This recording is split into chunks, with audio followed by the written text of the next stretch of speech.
বন্ধুরা, এই ভিডিওর মাধ্যমে আমি দেখাবো বাড়িতে বসে মোবাইলের সাহায্যে কিভাবে আপনি আপনার জনগণনার ফর্ম ফিল আপ করবেন। একদম সহজ পদ্ধতিতে, কোনো রকম কোনো সমস্যা নেই। একটু মোবাইল চালাতে পারলেই আপনি এটা পারবেন।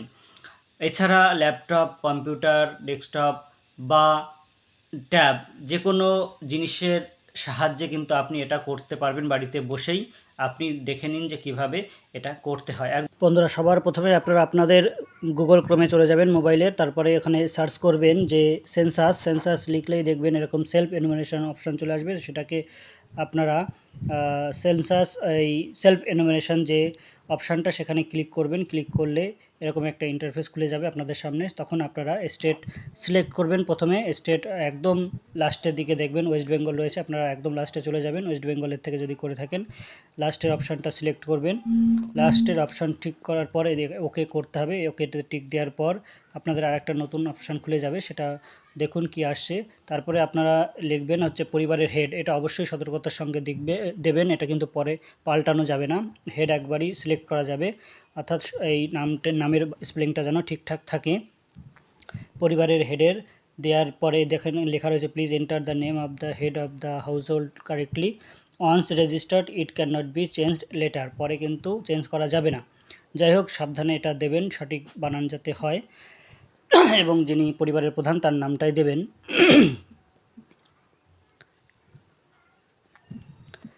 ক্যাপিটালে দেবেন। যাই হোক, আমি আমার বাবার নামটা লিখে দিচ্ছি। লেখার পরে তারপরে আপনাদের ইমেল দেবেন। যদি বাবার না থাকে তাহলে আপনাদের পরিবারের যার ইমেল নাম্বার রয়েছে তার ইমেল দেবেন, কারণ ইমেলে একটা আইডি আসবে যেটা পরে প্রয়োজন হবে। এসএমএসও আসবে যদিও সেটা। তারপরে হচ্ছে মোবাইল নাম্বারটা দিয়ে দেবেন। আপনাদের পরিবারের বাবার মোবাইল না থাকলে আপনাদের বাড়ির যে কোনো একজনের মোবাইল নাম্বার দিলেই হবে। সেই মোবাইল নাম্বারটা কিন্তু কাছে রাখবেন। ওটিপি যাবে। তারপরে এন্টার যে ক্যাপচা রয়েছে নিচে দেখেন, সেই ক্যাপচা CLM, যাই হোক ওই ক্যাপচাটা আপনারা বসিয়ে দেবেন দেখে দেখে। বসানোর পরে আপনাদের যেটা করতে হবে সেটা দেখেন, পরে নিচে সেন্ড ওটিপিতে ক্লিক করতে হবে। ওটিপিতে ক্লিক করার পরে ওটিপি সেন্ড হয়ে গেল। এবার সেই ওটিপিটা আপনারা দেখে দেখে যেখানে লেখার সেখানে লিখে দেবেন। এখানে পরপর করে ওটিপি লিখে দেবেন। ওটিপি লেখা হয়ে গেলে আপনাদের আরেকটা নতুন ইন্টারফেস খুলে যাবে। সেখানে আপনাদের ল্যাঙ্গুয়েজ সিলেক্ট করতে বলা হবে। আপনি যে ভাষাতে কমফোর্টেবল, অর্থাৎ যে ভাষায় স্বাচ্ছন্দ্য বোধ করবেন, অর্থাৎ বাংলা ভাষাটা আপনি সিলেক্ট করতে পারেন। আপনার সুবিধা হলে ইংরেজিও করতে পারেন। আপনার সুবিধা, যে 16টি মতন ভাষা রয়েছে এখানে, আপনি আপনার সুবিধা মতন ভাষা সিলেক্ট করে নেবেন। আমি আমার সুবিধার্থে বাংলা ভাষাটা সিলেক্ট করে নিলাম, এবং সবাই যাতে বুঝতে পারে সেই জন্যই বাংলাটা করলাম, যাতে সকলের সুবিধা হয়। যাই হোক, বাংলা ভাষাটা করে নিলাম সিলেক্ট। এবার যে অপশানগুলো এক এক করে আসবে আপনারা সেটা পূরণ করবেন। এবার এই ক্যাপচা আবার দিতে হবে, সেই ক্যাপচাটা দিয়ে দেবেন। ক্যাপচাটা দেওয়ার পরে আপনাদের ভেরিফাই ওটিপিতে ক্লিক করতে হবে। ভেরিফাই ওটিপি ক্লিক করবেন। তারপরে হচ্ছে আপনাদের নতুন একটা ইন্টারফেস খুলে যাবে, সেটা দেখুন যে কি আসছে। সেইখানে আপনারা যেটা করতে বলবে সেটা অবশ্যই করবেন। যাই হোক, এবার ওটিপি দেওয়ার পরে যে অপশানটা খুলে গেল, যে এই যে অপশানগুলো ভালো করে পড়ে নেবেন। আপনার স্বগণনা আইডিটি সংশ্লিষ্ট গণনাকারীর কাছে পোর্টালের মাধ্যমে বরাদ্দ করতে মানচিত্রে আপনার বাড়ির অবস্থানটি চিহ্নিত করতে হবে। এটা অর্থাৎ আপনার যেখানে বাড়ি সেটা চিহ্নিত করতে অবশ্যই লাল রঙের মার্কার চিহ্নটি সরিয়ে আপনার বাড়ির উপরে বা বাড়ির কাছাকাছি স্থানে নিয়ে যান। অর্থাৎ যে লাল রঙের একটা চিহ্ন থাকবে, অ্যারো চিহ্ন, সেটাকে আপনি আপনার যেখানে বাড়ি ম্যাপে সেখানে নিয়ে যাবেন। আপনি অতি সহজেই একটু হাত দিলেই বা ম্যাপে নাড়াচাড়া করলেই বুঝতে পারবেন। প্রথমে অবস্থায় আপনি যদি বাড়ির থেকে ফর্ম ফিল আপ করেন, দেখবেন আপনার ওই লাল দাগটা আপনার বাড়ির উপরেই রয়েছে, তবুও একটু নাড়িয়ে আবার সেই জায়গাটায় নিয়ে গিয়ে আপনি করে নিতে পারবেন। তারপরে পিনকোড দেবেন, জেলা সিলেক্ট করবেন আপনারা, আপনাদের যে যার জেলা, যার পিন নাম্বার, তারপরে গ্রামের নাম লিখবেন। ওয়ার্ডে হলে ওয়ার্ড লিখবেন, হ্যামলেট হলে হ্যামলেট লিখবেন। যাই হোক, যার যেটা সেটা লিখবেন। তারপরে হচ্ছে অনুসন্ধান করবেন ওখানে, অর্থাৎ এখানে দেখবেন অনেকগুলো অপশান চলে আসবে। আপনার যেটা সঠিক, কারণ একই নামে অনেকগুলো জায়গা থাকতেই পারে ওয়েস্ট বেঙ্গলে, সেক্ষেত্রে আপনার যেটা সঠিক সেটা ক্লিক করে নেবেন। এবার দয়া করে ডিজিটাল মানচিত্রের মার্কা চিহ্নটিকে সরিয়ে আপনার বাড়ির উপর রাখতে হবে। অর্থাৎ এখানে যে ম্যাপটা দেবে, যে স্যাটেলাইট ম্যাপ, সেই ম্যাপের কিন্তু যেখানে সঠিক আপনাদের বাড়িটি রয়েছে সেখানে আপনি ক্লিক করবেন বা সেই জায়গাটায় ওই লাল চিহ্নটাকে 2 আঙুল দিয়ে ধরে যদি মোবাইল দিয়ে করে থাকেন, আর যদি কম্পিউটারে করে থাকেন তাহলে তো কম্পিউটারে আপনি ওই আপনার মাউসের মাধ্যমে সরিয়ে নিতে পারবেন। যাই হোক, মোবাইলে যারা করছেন তারা ওইটাকে 2 আঙুল দিয়ে ধরে লাল কালিটাকে সেই জায়গাটায় নিয়ে যাবেন আপনার বাড়ির উপরে, সেখানে আপনি সিলেক্ট করে নেবেন। আমি আমার বাড়িটা সিলেক্ট করে নিলাম, নিয়ে আমি সাবমিট করলাম। এবার সেভ করুন এবং পরবর্তীতে চলে যান। হ্যাঁ, আমি সেভ করতে চাই। যাই হোক, এবার সেন্সাস গৃহের অর্থাৎ প্রশ্ন চলে আসবে আপনাদের কাছে বিভিন্ন রকম। সেই প্রশ্নগুলো আপনাদের সঠিকভাবে পূরণ করতে হবে। একদম ইজি প্রশ্ন, আপনাদের বাড়িতে কী আছে না আছে সেই বিষয়ক। যাই হোক, আপনারা সবাই সেগুলো জানেন।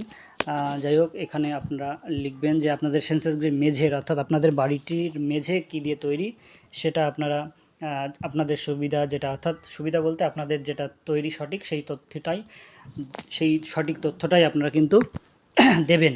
এখানে মাটি না কাঠ, বাঁশ, পোড়াইট, পাথর, সিমেন্ট, যার যেটা সেটাতে ক্লিক করবেন বা টিক দেবেন। আমাদের যেরকম হচ্ছে পাথর, সেই জন্য আমরা পাথর দিয়ে দিলাম। যাই হোক, যার যেটা সে অবশ্যই সেটা দেবেন, ভুলভাল তথ্য কিন্তু দেবেন না। আবার দেয়াল কী দিয়ে তৈরি, দেয়াল যেটা তৈরি সেটা দিয়ে দেবেন। এভাবে পরপর অনেক প্রশ্ন আসে, সেগুলো আপনারা দেবেন। কংক্রিটের, তারপরে সেন্সাস গৃহের বর্তমান অবস্থাটা কেমন, ভালো না বাসযোগ্য না ক্ষতিগ্রস্ত, যাই হোক যেরকম কন্ডিশন সেই অনুযায়ী আপনারা দেবেন। এবার সেভ করবেন, সেভ করে পরবর্তীতে চলে যাবেন। তারপরে হচ্ছে পরের প্রশ্নগুলো চলে আসবে। বসবাসকারী সদস্যের মোট সংখ্যা কয়জন, বাড়িতে যে কয়জন ফ্যামিলি রয়েছে সে কটা দেবেন। তারপর হচ্ছে পরিবারের প্রধানের নাম, অটোমেটিক আপনি দিয়েছেন সেটা চলে এসছে পরিবারের প্রধানের নাম। এবার কিন্তু নির্বাচিত ভাষা বলতে সে কী ভাষায় কথা বলে তা না, সেটা হচ্ছে তার বাংলা, অর্থাৎ আপনি যে ভাষায় অর্থাৎ আপনার যে স্থানীয় ভাষা, অর্থাৎ বাংলায় পশ্চিমবঙ্গে হলে আপনি বাংলায় সেই প্রধানের নামটা আবার লিখবেন। একবার ইংরেজিতে লিখেছেন, এবার বাংলাতেও লিখে দেবেন। আর এগুলো যদি এক্সট্রা কিছু হয়ে যায় সেগুলো মুছে দেবেন।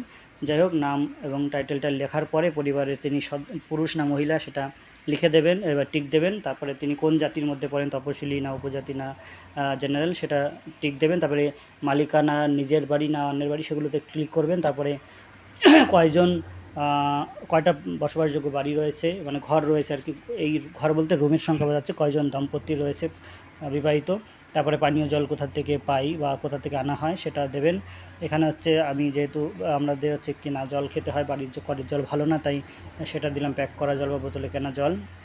আর পানীয় জলের উৎস কোথার থেকে, অর্থাৎ যেহেতু কিনে আনতে হয় দূর থেকেই আনা হয়, আপনাদের যেটা সুবিধা, অর্থাৎ টিউবওয়েল হলে বাড়ির মধ্যেই দেবেন।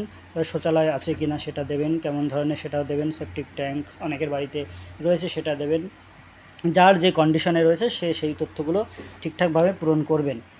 এবার হচ্ছে জল নিকাশি ব্যবস্থাটা কেমন, রান্নার গ্যাস কিসে রান্না হয়, অর্থাৎ এলপিজিতে নাকি কাঠে না কিসে, এই অপশানটাও কিন্তু রয়েছে, দেখবেন। অর্থাৎ এই যে স্নানের ব্যবস্থা আছে কিনা বাড়িতে সেটা দেবেন। রান্নাঘরের গ্যাসের কানেকশান আছে কিনা বা অন্য কানেকশান আছে কিনা সেটা দেবেন। হ্যাঁ থাকলে হ্যাঁ দেবেন। এবার বাড়ির মধ্যে রান্না হয় কিন্তু রান্নাঘরে রান্না হয় না, এরকম যদি হয় তাহলে কিসের সাহায্যে হয় সেটা দেবেন। এবার হচ্ছে রান্নাঘরেই রান্না হয় বলে আমি ওটা ঠিক করে দেখলাম, অর্থাৎ এখান থেকে একটাই আপনাকে সিলেক্ট করতে হবে।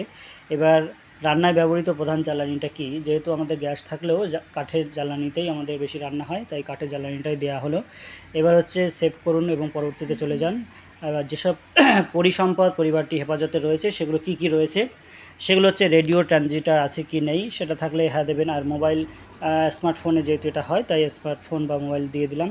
এবার টেলিভিশন আছে কি না, অর্থাৎ টিভি আছে কি না, সেই টিভি থাকলে টিভি হ্যাঁ দেবেন এবং কিসের কানেকশান সেটা টিক দেবেন। ইন্টারনেটের উপলব্ধতা যদি থাকে তাহলে দেবেন। মোবাইলে অবশ্যই ইন্টারনেট আছে তাই অবশ্যই মোবাইলটা দিতে পারেন, ল্যাপটপ থাকলে সেটাও দিতে পারেন, যার যেটা আছে সেটা দেবেন। টেলিফোন আছে কি না বা মোবাইল ফোন আছে কি না সেটা দেবেন। শুধুমাত্র ল্যান্ডলাইন থাকলে শুধুমাত্র ওখানে দেবেন, শুধুমাত্র মোবাইল থাকলে মোবাইলে দেবেন। যার যেটা আছে সেটা দেখে নিয়ে ভালো করে পড়ে তারপরে সেই অনুযায়ী করবেন। ঠিক আছে, আমি যেটা করছি সেটাই করতে হবে তা না, আপনারা আপনাদের মতন করবেন। 4 চাকার ভ্যান আছে কি, মোটর গাড়ি আছে কি না, এইসব যার যেটা পরিবারের প্রধান কী খাদ্য হিসাবে ব্যবহার করে সেটা সেই খাদ্যটা দেবেন। এবার হচ্ছে এইটুকু আমি ঢেকে দিয়েছি যেহেতু মোবাইল নাম্বারটা রয়েছে তাই। এবার সেভ করবেন, পরবর্তীতে চলে যাবেন। তারপরে হচ্ছে প্রিভিউ, অর্থাৎ আপনি দেখে নেবেন যে আপনি যেগুলো তথ্য দিয়েছেন সব ঠিকঠাক আছে কি না। দেখুন পরপর আমি দেখছি যে আমার সব ঠিক আছে, যদি ঠিক থাকে তাহলে আপনি সাবমিট করবেন এবং সাবমিট না করে আপনি ড্রাফটেও করে রাখতে পারেন সেভ, পরবর্তীকালে আপনি আবার সেটাকে সাবমিট করতে পারবেন। তবে যদি সব ঠিক থাকে তাহলে আপনি সাবমিট করে নেবেন। সাবমিট করলে কিন্তু আপনার এখানে এরকম একটা মেল চলে যাবে, আপনি যে মেল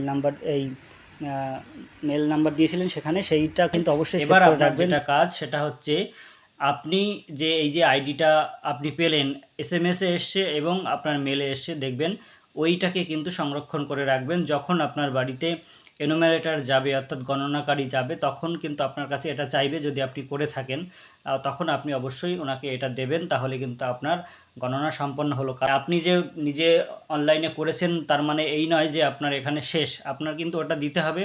তাহলে কিন্তু যিনি এনুমারেটর তিনি ওনার যে লগইন সেই অ্যাপস, সেখানেও কিন্তু ওটাকে ইনপুট করবেন বা ওখানেও একটু কাজ রয়েছে। যাই হোক, ওই কাজটা কমপ্লিট হলেই কিন্তু আপনার তথ্যটা আপলোড হবে বা কমপ্লিট হবে। আপনাদের কিন্তু এটা করতে হবে। যাই হোক, এটা অবশ্যই সংরক্ষণ করে রাখবেন, ভবিষ্যতেও কাজে লাগবে। ধন্যবাদ সকলকে। ভিডিওটি অবশ্যই একটু শেয়ার করে সকলকে জানিয়ে দেবেন, যাতে সকলে নিজেতে বাড়ি বসে নিজের তথ্য নিজে সঠিকভাবে পূরণ করতে পারে এবং দেশের যে জনগণনা একটু বিশাল বড় উৎসব, এই উৎসবে সামিল হতে পারে এবং দেশের যে আর্থসামাজিক উন্নয়ন, সেই উন্নয়নের অংশীদার হতে পারে। কারণ এর উপর নির্ভর করেই বিভিন্ন আর্থসামাজিক যে পরিকল্পনা সেগুলো নেওয়া হয়ে থাকে, দেশের ভবিষ্যৎ নীতি নির্ধারণ হয়ে থাকে, যে কোন পথে দেশকে এগোনো উচিত, কি কি করা উচিত, কি কি আমাদের ভবিষ্যৎ পরিকল্পনা থাকা উচিত, এগুলো কিন্তু এর উপর নির্ভর করেই বেস করেই বা গড়ে ওঠে। কোথায় কি প্রয়োজন, এগুলোও কিন্তু প্রয়োজন আছে। যাই হোক, ধন্যবাদ সকলকে।